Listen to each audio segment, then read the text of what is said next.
Well, it seems it's time to make yet another trip into the wonderful world of plot and panties with our next installment. Please, twins. But please, put away the lotion and tissues, and instead grab your loved one and hold them close. Unless your loved one was the lotion and tissues, in which case, I kinda feel bad for you. This romance anime is the real deal, and if you're single, I feel obligated in telling you that if you watch this thing, you better have either a long rope or a sharpened razor blade handy, because you're going to want to kill yourself. I cannot even begin to say how amazing this anime is. It is a sequel to another anime called Please Teacher. I've only seen the first episode of that one, and it wasn't really my cup of tea. This was very, very much my cup of black tar heroin. So right off the bat, you know you don't have to see the prequel to get the series, besides some random inside jokes thrown in the series. The plot is totally insane and would probably never happen in real life. Three people return to a house in a country town because it reminds them of their long-forgotten past. Go with it.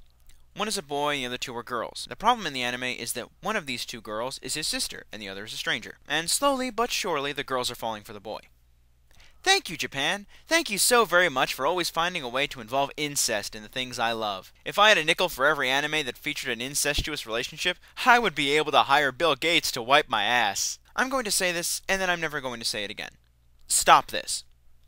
I wasn't aware that the Japanese were all cousin fuckers. In fact, I am pretty sure they aren't. Alright, the first time I saw it, I thought, oh, look, something new and inventive to add an edge of uncomfortable feeling to the situation. But now it's no longer original, and it's just plain annoying. Two people can love each other more than anything in the world and not be related in any way. Look at the Princess Bride, for God's sakes. Thank God this boy is a fresh take on a character with this kind of problem, though. He's a computer programmer trying to pay for his tuition and housing, which perhaps makes him one of the most realistic takes on men I have ever seen in anime. He isn't a prepubescent teacher or an owner of a hotel inhabited by sexually questionable females. No, he's just a guy living in a house trying to pay the bills.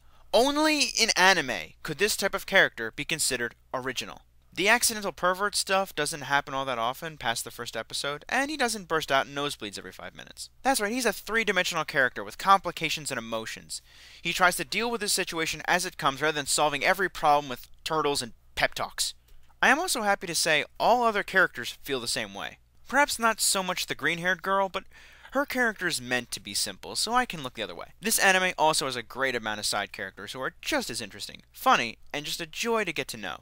Okay, maybe cliches decide to run up and hit you in the head when you least expect it, and there is a random alien magic to break away from the borderline realism it's supposed to be feeding us, but you know what, it's okay. It gives you the warm, fuzzy feeling, and that's all it's trying for. So if it succeeds, then great fucking job. The main character is voiced by the Power Ranger Johnny Young Bosch, and he does a great job. At least John is doing better than Jason Scott. The show has fan service and makes perverted jokes, but never to the extreme that its competitors do. It's very light on that kind of humor. At its core, the show is an adaptation of love in its many forms and how people deal with it.